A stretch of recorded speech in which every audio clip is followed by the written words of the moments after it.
Hello, everyone, and welcome to the Rice Guys podcast, rated 4.5 out of 4, just like my Common App. Anyways, my name is Jay, and I'm your host for tonight. Today, I'll be joined by Mark and Joe. Joe Mama.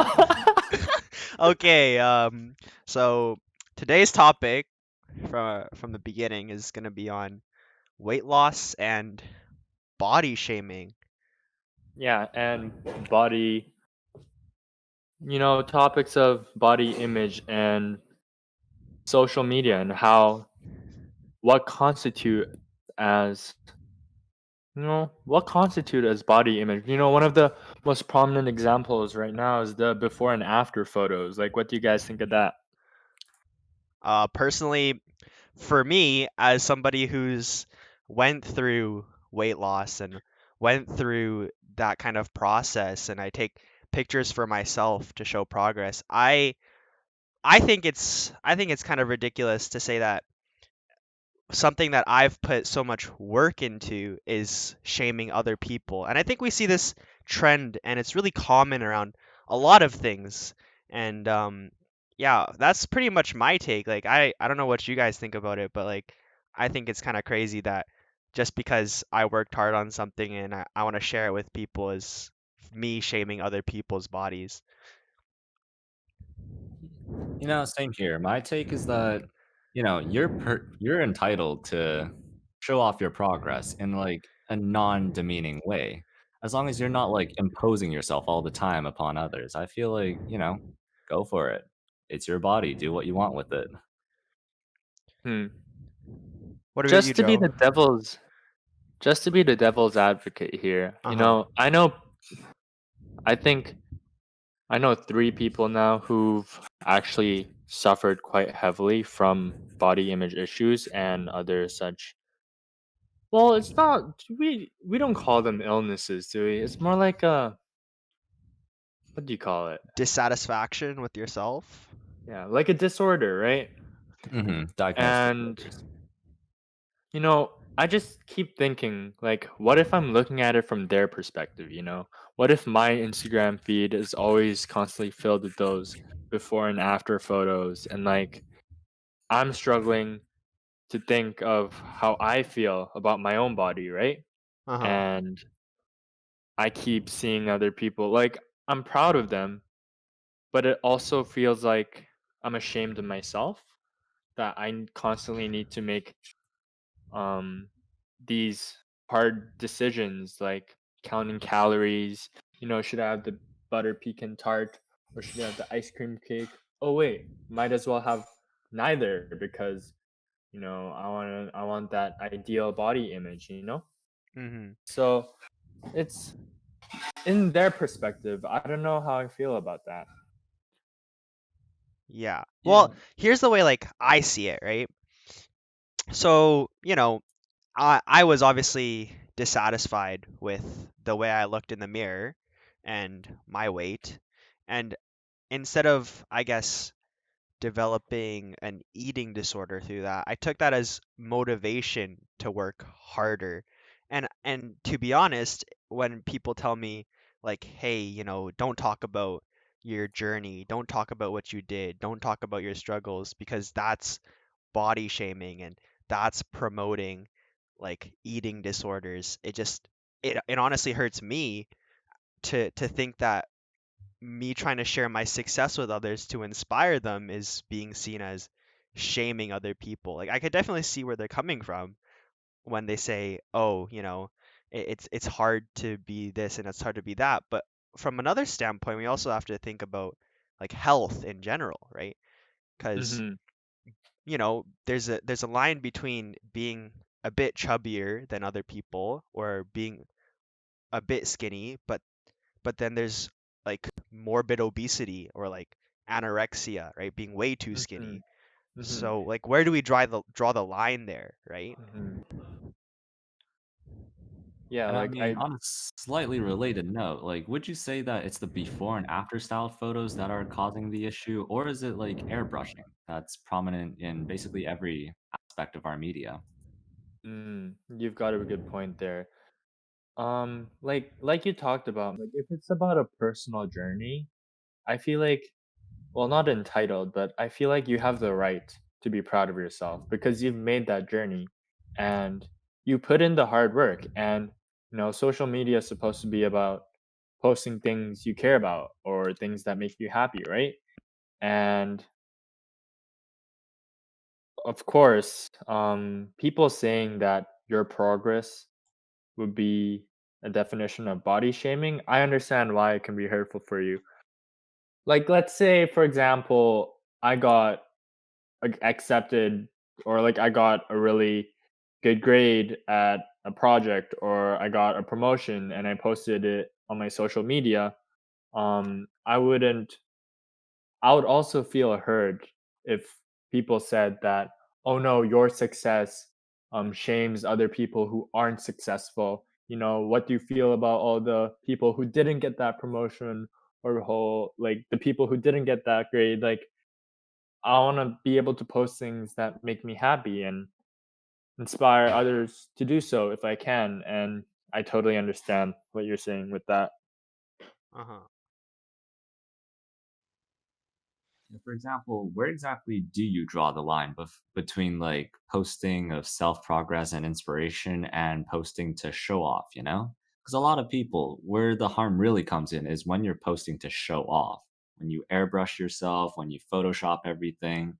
That could be quite detrimental. But when you're showing progress, I feel like that is more of an inspiration, as Mark said.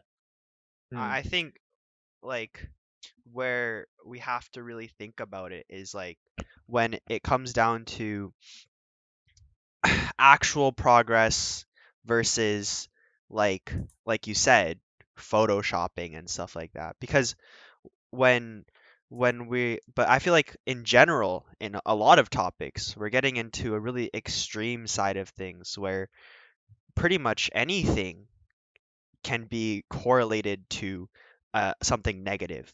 So you're drowning out because obviously there's been this problem of like image and perfect face, the perfect body type, and people Photoshop to get that. And I definitely think that's an issue. But now we're getting into the territory of shaming people who've made genuine progress, and they're not like hiding like things or they're not tricking you, right? And I think where we should be drawing the line and where we're not drawing the line is between that difference, right? Because Mhm. like I feel like we're getting more and more extreme, and this really goes into, I guess, the social media era where you go on YouTube and you watch one video and it pushes like 200 videos to you. That's kind of like confirmation biased, if that makes any sense at all, Oh actually. yeah, like self gratification. hmm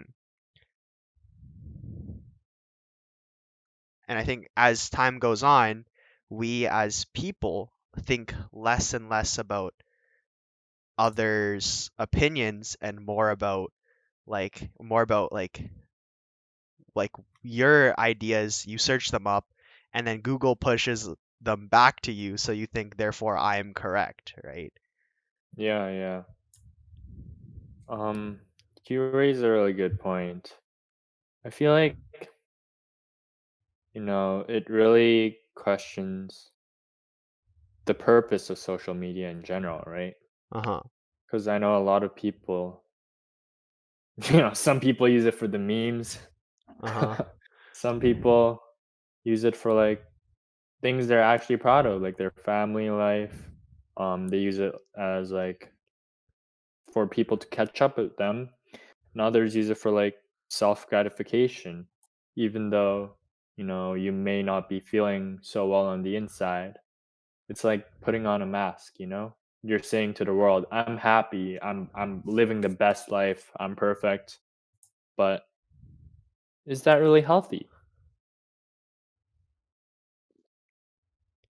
Yeah, you raise a good question there. Like, where do we like what's the like actual point of social media? And I think you always have to look at social media with a grain of salt, right? Because you really can't trust everything everyone's saying on social media. You see all those like memes of people taking pictures in their backyard and then posting like, "Hey, I'm in Cuba," or like, "Hey, I'm in Hawaii," or Yeah, yeah, something, yeah. right? Oh Like yeah. like those beach photos, like, "Hey, look at me, I'm having a great time." And in reality, these influencers are just spending all their time at home editing photos of Constructing a themselves. world that doesn't exist to seem Yeah, like there's something.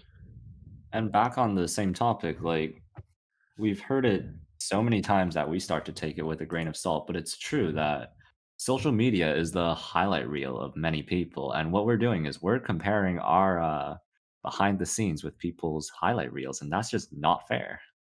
Mm-hmm.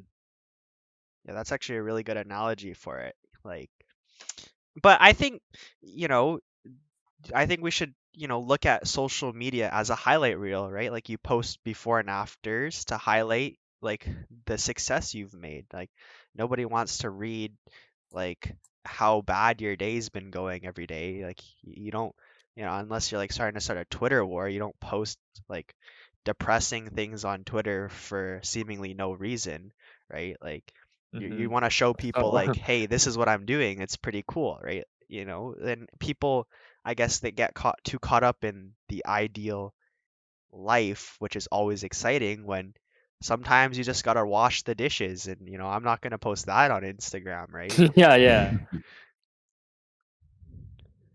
It's and then like if you do post negative things, it's either like you actually, people are supportive, or like you get called like an attention seeker, like, oh, you're just doing it for the clout, or like you just want attention. That's why you're posting all these things, right? Yeah, that's also an issue we've got right now because, especially for many, I've seen a few too many posts detailing this, but it's like, being suicidal is attention seeking, but taking your life by suicide is a tragedy. Society views it like that now instead of how it should be, which is that those who are suicidal need help.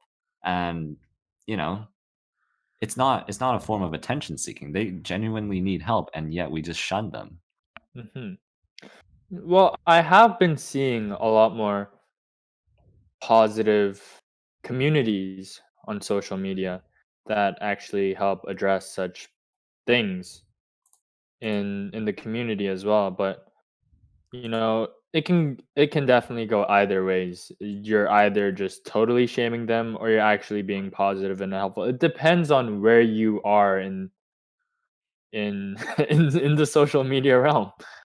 Well, I think this is a really good transition actually into how we feel about like mental disorders as a whole. I can't I think we gotta focus on the problem like from a broader perspective. Like instead of just like one or Just two, like body shaming. as Okay, yeah. it's well not body shaming. Like I think we can expand it here, like because over time I feel like we've become more and more I guess I can't really find the word for it, but like used to people saying that they're depressed this and they have this mental disorder. Like how do you guys feel about that? Like is it like a fad? Is it like or how can you differentiate between people who are genuinely attention seeking and people who genuinely need help?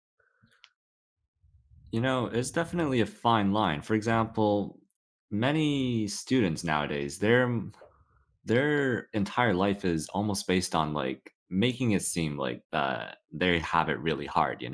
Like, I mean, for example, we're the Rice Guys. We know that many Asian American students, for example, like their whole life is based on, those 3 a.m. snaps of their physics homework. Like, we just gotta make it sound as hard as it is. Because it almost seems like the worse you have it, the more validated you are. Oh yeah, I totally get what you mean. That, but it's there's a difference between like feeling depressed and being clinically depressed, and Mhm. some people don't understand, like, it's a definition, no, it's a problem with the definition of things, the actual meaning of words. And when people abuse that, that's when things get blurred. So like here's my question for you guys is like how would you be able to differentiate between someone who genuinely needs help and someone who's like saying it for attention, because obviously, as we've mentioned before, that society has an issue where when someone says they're suicidal, they're attention seeking, but when they commit suicide, it's a tragedy. So like, where how do we as a community like differentiate between these two people, and like what are some steps we can take to eliminate like people overusing these words, right? Like, Well, I'm not really sure. It's such a interesting issue because you never know for sure. Because if you treat everything like it's the real thing, well, obviously there are a bunch of people who only want attention. But I'd say for um the first time, you know, I'm not sure where or how you can tell, but you can tell that some things are kind of different. Like some people are actually suffering and they're going through tough things, while others are just saying, "Oh my god, I'm depressed. I have like 3 math tests tomorrow," which I'm sure really stresses them out. But that's no reason for being suicidal, you know? well, here's something that I was just thinking about is like, what if we treated everybody, and this is a hot take and this doesn't represent like how I actually feel, but I'm just like hypothetically, what if we treated everybody like they really meant what they were saying and we genuinely went to treat them? Do you think that would stop and deter people who aren't who don't genuinely need help from like pretending or thinking it's cool to say that they're like feeling depressed or something? You know, that's an extreme example, but it would definitely deter many from saying it. I feel like a more reasonable thing to do would be to, you know, define exactly who can use these words and who can't.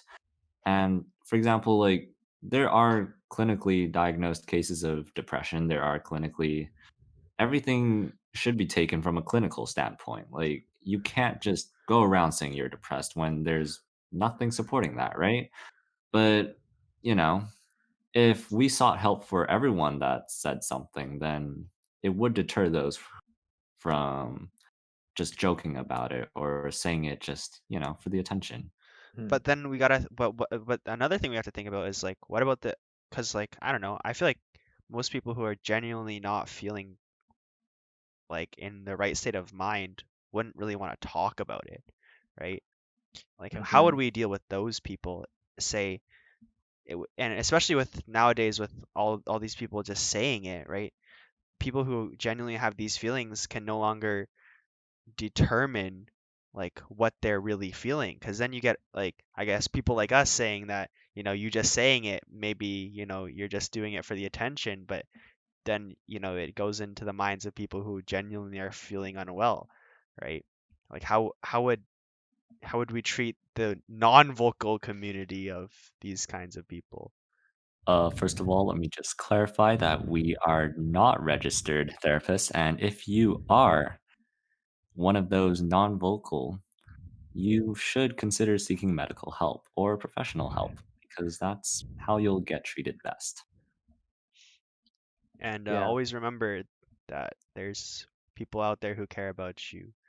But back onto the, I guess, topic is like, how would we solve that issue, right? Like, people who aren't feeling great, but then have all these people saying, like, because obviously when we talk about these issues, people start to doubt themselves, right? Well, the only solution I see is treating people, like being kind and stuff. For these kinds of people, even the smallest act of kindness can be such a difference in their lives, you know? It could be the difference of like making their day or like being the tipping point of something. And I just think, you know, being kinder in general would be just even that small act of I don't know, giving your chips to your buddy or asking about their day and stuff, right? Hmm. It really it's the little things, but it makes such a big difference. Well, I guess that kind of speaks to just, I guess, in general, right? Like it not just Mhm. depression and these kinds of mental disorders, like all kind of issues, right? And I think Mhm. like we really, when talking about sensitive things like this, you really have to just remember that although there are people who make it harder for everyone by, you know, showing off a bit too much, or saying things that, they probably shouldn't be saying, you gotta like think about the people who are actually going through stuff as well. Like, how would making changes affect them, right? And sometimes Mhm. really depressed people don't actually want professional help either. And Oh, like yeah. Totally. that's definitely an issue. Like sometimes, you don't want to talk about your feelings with a therapist, right? Like they're not your friend. They're there to try Mm. and get you to do something, right? Mhm. Well, it is also important to remember that they are trained and, if they're probably the ones who can best help you if you are in that situation. That being said, you don't have to take them up on it, but they are there for you. That's what they're supposed to do. That is also true. I think personally, I think seeking professional help is definitely the best way. But if you're really against it, no one's forcing you to, right? And I think we shouldn't force people to do anything. I think that's where a lot of problems actually arise, is when you're forced to do something you really don't want to do, right? Mhm. Or you feel forced to, right? Like I guess the whole when if we go back to our original topic of before and after, if you look at it from this standpoint that like you said, Joe, when you're on Instagram and everyone's always posting them, you feel kind of obligated to do it yourself, right? And Yeah. and I guess that can be seen as like something that you wouldn't encourage people to do, is like post their before and afters. So I guess it's really hard to really please everybody in this situation. Like what would you do for that? Like how would we fix something like this? Like what Well, you guys talk about, like, things like, it's bad if you force people to do what they don't wanna do, but sometimes it's necessary because, for eating disorders and depression and other disorders or illnesses, the scary thing is that it's the mind. It's the mind that's behind all of this. uh-huh. And I know personally, they they despised food. They despised wanting to eat food. They despised people who gave them food or forced them to eat it. And the said person had to go to a hospital and was went to therapy and did a bunch of stuff that they did not want to do. But in the end, it was the difference that really, you know, forced her to change her mindset. And that's what um some things, even though they don't want to do it, some things are just better for them. You know what I'm saying? Like health reasons, right? Like Health reasons, like like if yeah. you don't eat, you're not gonna survive. Yeah, well, obviously, life preservation is number one on the list, right? Like we obviously want everyone to like live happy, but like I guess from like what I kind of meant was like, say, I'm like, and I think we have to stop looking at the BMI because it's a load of crap, right? It doesn't tell you anything. But like say like, oh, it's telling me I'm overweight, right? Well, Mhm. maybe your bones are heavier, right? I think our biggest issue isn't the extremes, rather it's the general population's like sentiment on these things, because that's where you start, right? you start by looking at your BMI and it's telling you you're overweight when you probably are just fine, right? You start by looking at like seeing that like or you start by like seeing beauty standards everywhere and like that's when you start to develop issues. I think the best way is honestly to just educate people on these things, right? Mm. And just to look from it, like society has progressed a lot. I know I've seen one Calvin Klein ad was where it wasn't like the standard super thin, gorgeous, the typical model. Uh-huh. Instead, they portrayed someone that looked like a regular person, like someone you'd see day to day walking in a city. Uh-huh. And like that the model was also a bit overweight as well. And I feel like by having models or people you can look up to who are similar to you, I feel like that makes a load of difference as well. Yeah, like having like a more diverse pool of role models I think is really important, right? We can't just keep having, you know, I don't know, like Dwayne the Rock Johnson in every like in every Yeah. like photo. Everyone wants to look like Dwayne the Rock and be as big as him. Well, actually, I think we have to remember that everyone's preferences are different as well, right? Yeah. I But think like people like Lizzo, like I know she gets like she gets roasted a lot for who she is, but I think in the big picture, like I'm actually quite proud of what she's doing. Well, and I admire her for trying to be that representation of a role model that she never had, you know?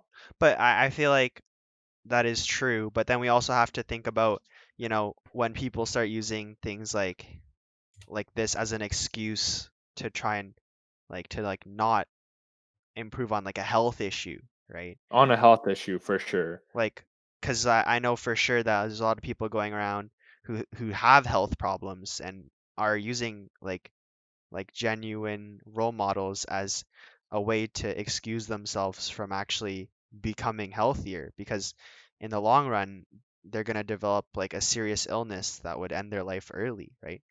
Like Mhm. that's definitely something, and this is a really complicated issue, right? Mhm. Because at different stages, there's different things you have to think about, right? On Mhm. one hand, we have a lot of more, like, obviously less perfect, however you want to see that word, like models. But on the other hand, you know, we have to try and promote a healthy lifestyle because that's how people are gonna live longer, right? Yeah.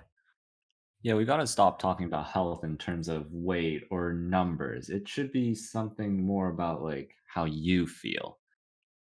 Yeah, I think that makes sense too. I think we should move away from generalizations for everyone and instead into things that actually affect you, right?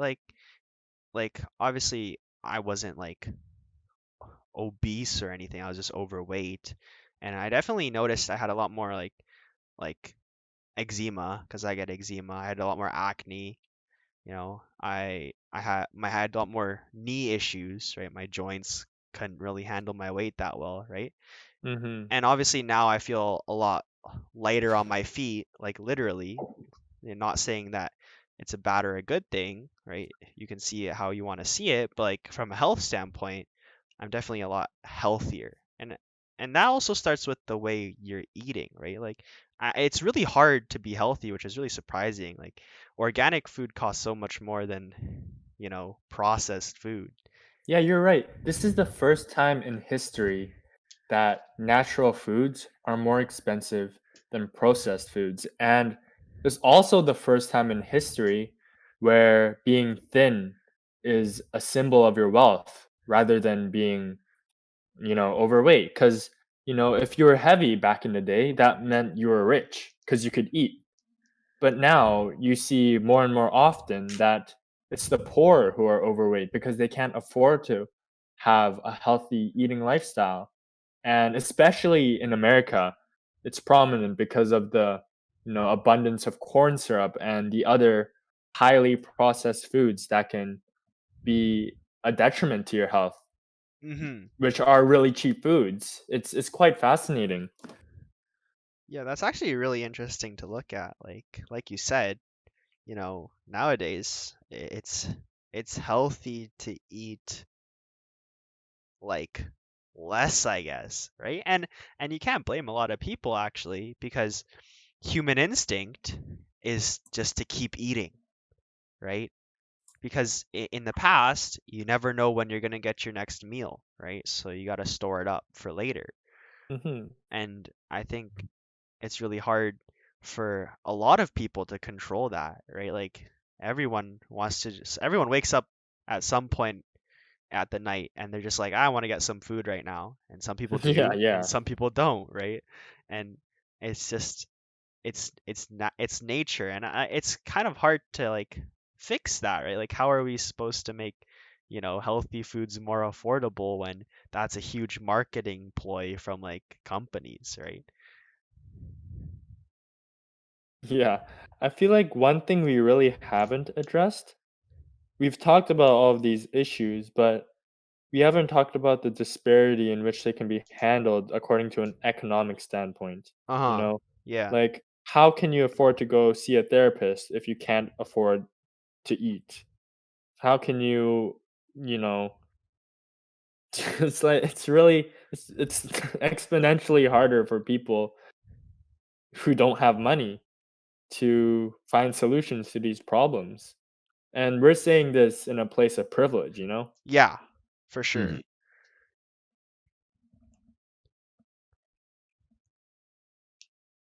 I Like, mean, there really isn't a good solution to this, and that's something that society as a whole needs to address.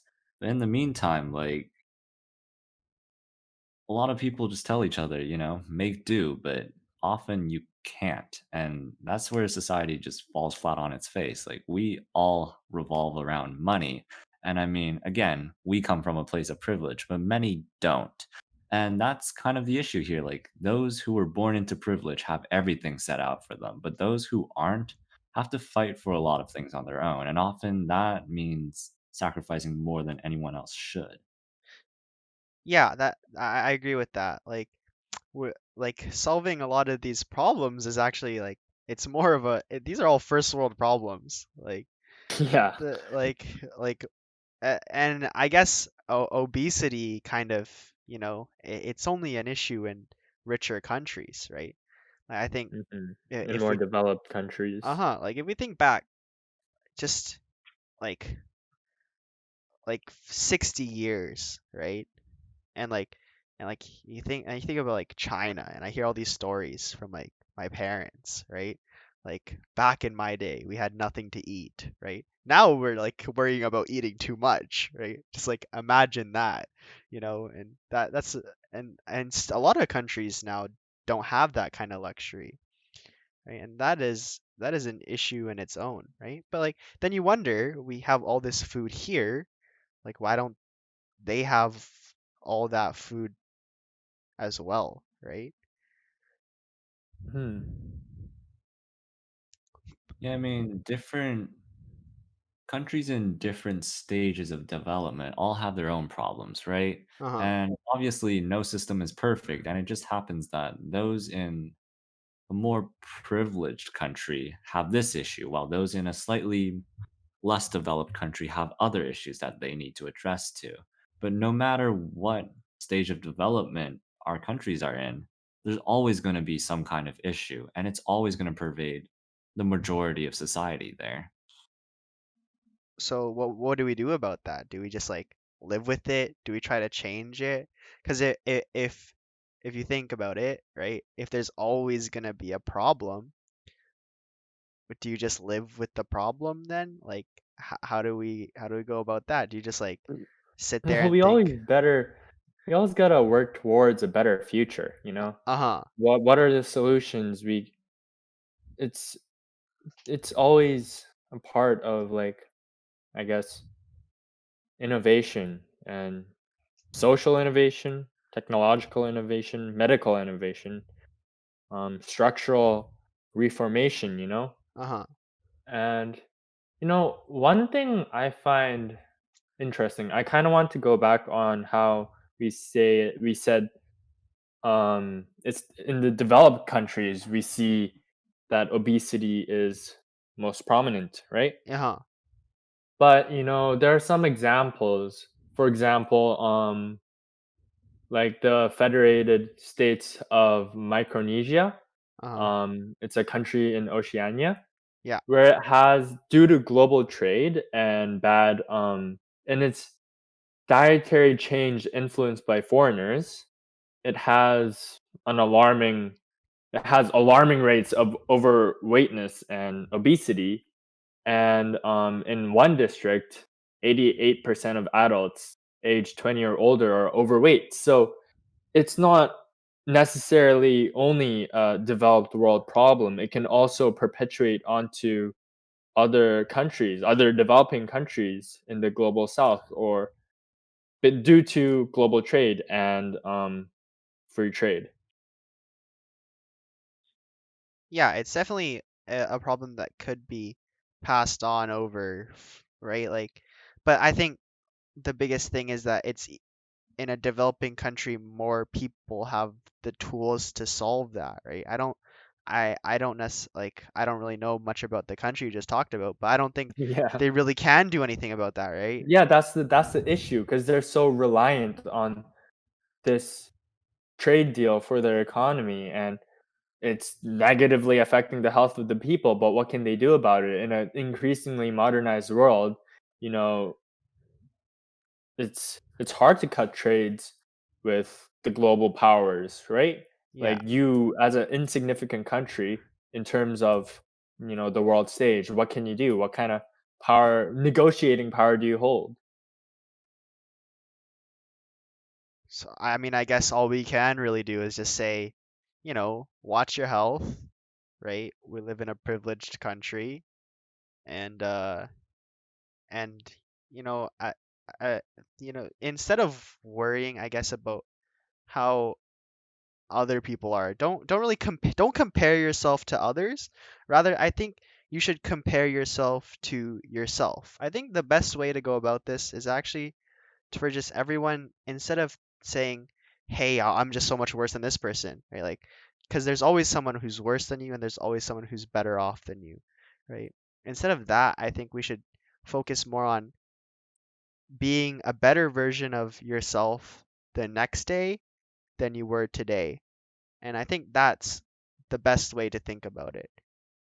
Mhm. That's And definitely the right philosophy to have, sorry, but yeah, I mean, it's kind of an issue for many here because we're always in a state of comparison. Even everything we do is always being compared to everything someone else does. For example, the college admissions process. Each person is literally a bunch of stats on a paper that's compared to a bunch of stats on someone else's paper, which is also compared to millions of others who are just stats on paper. And there's nothing we can do about it. That's just how competitive society is today. Mhm. but I think even though that's true, I think you got to try your hardest to, you know, work on yourself, right? Because if you're always working on yourself, I'm going to say this a lot throughout the course of this podcast as a whole, but like I strongly believe in improving on yourself because me today, if me today is better than me yesterday, that's enough for me, right? You know, Yeah, that's a win. That's a victory. that is a win, right? If me today is not as good as me yesterday, that's also motivation for me to, be better then, right? Like, hey, I was doing better yesterday. You know what? I can step it up. And I know it's hard to have a positive, constructive attitude, but I think we go full circle back to the whole before and after. I think before and after photos as a concept, I think the idea they promote, maybe it could be seen the wrong way, but at the end, it's just them comparing themselves to themselves before. Right? It's like, hey, look at me. Like I worked on myself and here's where I'm at now. That's I think that's really good. That's the right mindset to have. But like when people take it the wrong way, I think that's where we get into all the other problems we talked about. And like, Yeah, I get you, Mark. I totally know what you mean.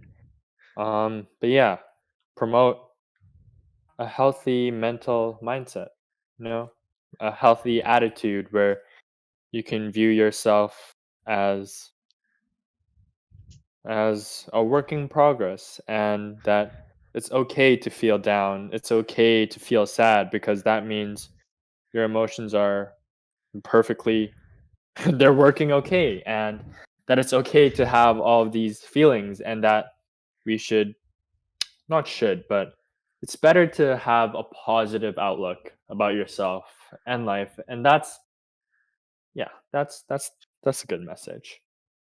Mhm. Stay positive. It's all we can do, really. yeah, I mean, also don't try and change things that, you don't really have control over, right? It's always Stoicism in its finest. right? It's always good to think about like more things, right? Because when you think about more things, you learn some stuff, you get a better idea of what other people are thinking. But at the end of the day, right, all you can really do is work on yourself, right? And the things Mhm. around you rather than try and change the entire world. All right, everyone. That's it for today's episode of the Rice Guys podcast. I'm Jay. I've been joined by Mark and Joe, and we'll see you next time. Peace out.